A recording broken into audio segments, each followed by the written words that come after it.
Hello, and I'm going to do a reading from one of my favorite writers, Mark Nepo. This is from his book, The One Life We're Given, which I recommend to all of you.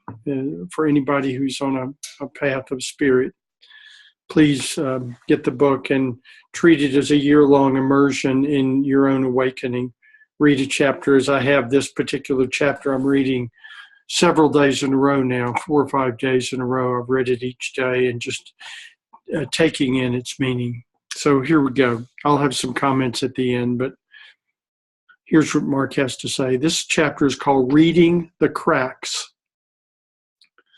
Legend has it that in 1899 in China, a man suffering from malaria acquired a turtle shell in order to pulverize it in hopes of concocting a traditional remedy. As he began to break it apart, he found inscriptions engraved on the shell that were more than 3,000 years old. And so a lost culture, the Shang dynasty, which was around between 1766 and 1122 BC, was discovered. As archaeologists pieced the Shang culture together, they discovered a ritual known as oracle bones. It appears that each Shang king had a diviner who was charged to use a turtle shell or the shoulder bone of an ox to foretell the future. The back of the shell or bone was carved with notches, and the diviner would heat the shell or the bone until it cracked and bring the cracked object to the king, who would read the cracks like a palm reader. The questions and predictions were then engraved into the shell or the bone as some form of retrieved wisdom. Reading the cracks that life opens in us reveals meaning. The Jewish tradition speaks to this powerfully. In Deuteronomy, it's written that the word of God is placed like honey on the heart. When a student asks his rabbi why the word of God is not placed in the heart, the rabbi replies that, being human, we ignore the word of God unless we're broken open to it. So the word of God waits like honey to enter our heart through the crack made when change or sorrow forces us to open. We'll read that again.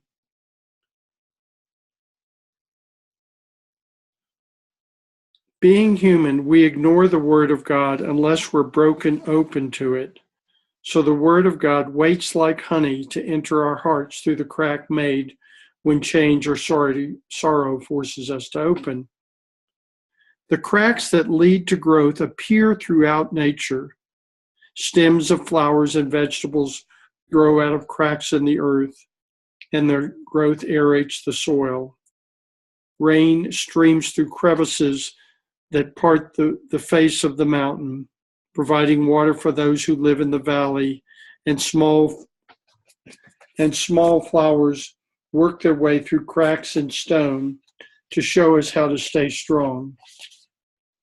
The psychoanalyst Lou André Salome appear an inspiration to Nietzsche, Freud, and Rilke, wrote in his memoir. We cannot imagine God except personally, according to the opening of our own personality. The way light falls in a room in the form of the opening through which it enters. Being human, we can't help but crack. And where we do, the divine life force, known by many sacred names, pours through our cracks, illuminating who we are. We learn along the way that the beauty of life also enters us through our cracks. If we can't accept this fundamental law of how light and beauty enters us through the ways we're open, we will misread the initiations of experience as a cruel avalanche of unfairness. Read that again. If we can't accept this fundamental law of how light and beauty enter us Through the ways we're opened, we will misread the initiations of experience as a cruel avalanche of unfairness. Part of our inner work is to endure the pain of being broken in order to receive whatever light might enter us. Since the beginning, we've always been compelled to read the cracks, wherever they appear, trying to make sense of what comes through. Being alive is the art of reading the cracks that let God in and out of our heart. This is how Linda shared her story.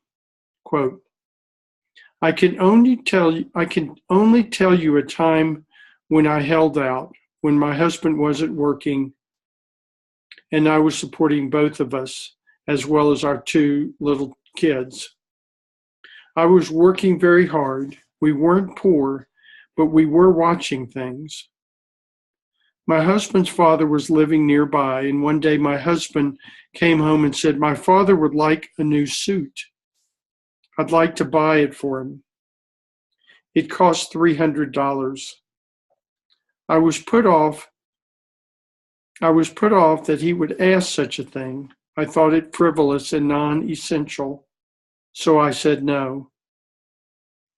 I was the one working. My husband said, it's not about the suit, but about his finally respecting himself. I didn't want to hear it and turned away. My husband was hurt, but didn't ask again.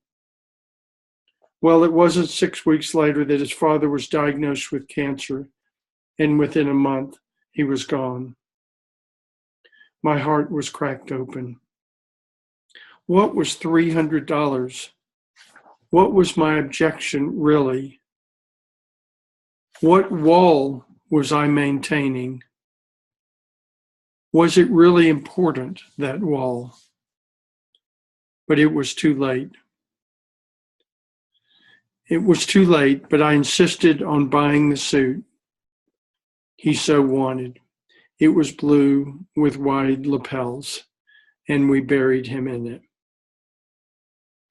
We sometimes hide behind our principles as if they will protect us from the rare moments that crack us open.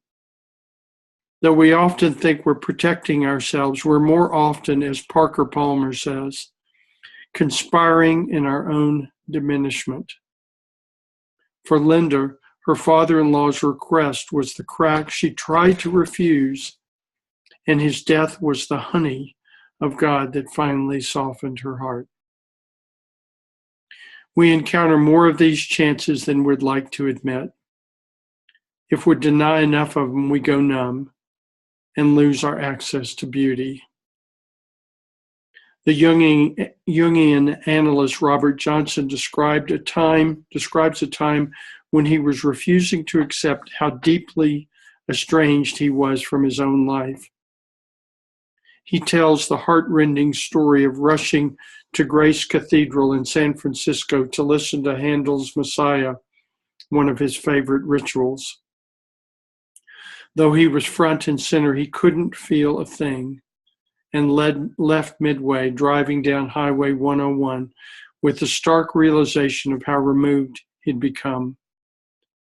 Johnson painfully concludes that, quote, the inability to feel in the presence of beauty, end quote, is the deepest of psychological pains, a devastating sign that we've slipped into a numbing corner of hell. A quiet crack like this can let us see the truth of how we're living. Hard as this is to face, it's an opening through which we can heal. For at last, we can admit that we're removed from what is beautiful. The worst hell of all is when we don't even know what we're missing. An old saying in the 12-step rooms among recovering alcoholics is, quote, I was so sick, I thought I was well, end quote. Sometimes the weight of things brings us to our knees, and we're forced to see into the cracks where the light of God is awash, breaking all principle. When we hide from or resist the truth that comes through us, we stunt our growth and fail our inborn promise. In time, our want to hide or resist makes surrender necessary as a way to love the cracks we're given into openings. I'm going to read that again. In time, our want to hide or resist makes surrender necessary as a way to love the cracks we're given into openings. And there's never a dearth of chances to do this. For experience and suffering crack us open constantly. When love does its work, it cracks the illusion that we're separate from each other. When experience does its work, it cracks the illusion that we can sidestep time and pain. When all our thinking fails, it cracks the illusion that analyzing life allows us to control it. But when we can keep breaking through what has hardened and keep what is alive soft, the cracks turned into openings, filling us with an undying light. We read that again. But when we can keep breaking through what is hardened and keep what is alive soft, the cracks turned into openings fill us with an undying light. So that's what I wanted to read you, and I read it to my groups this week, and in part to say the practices that we're working with in those groups. I'm doing readings from my soon-to-be book, perhaps, maybe not soon, but hopefully a book about a heart-led life. Is why are we going into the heart? Why are we practicing softening the heart over and over, which often does involve visiting moments that were not easy moments, painful moments. And so my response is so that honey can find its way to our hearts, so that we can feel beauty and love and compassion and understanding as a matter of daily course, not as a matter of all the things align in the stars and it's a perfect temperature with a perfect moon and a perfect evening with a perfect partner, and all of a sudden we find our hearts open.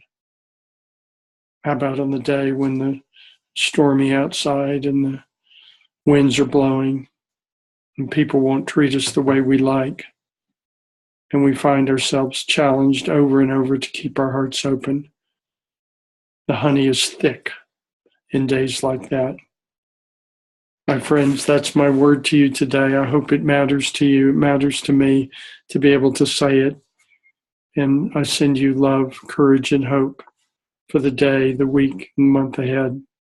I'll be in touch again soon. Take care.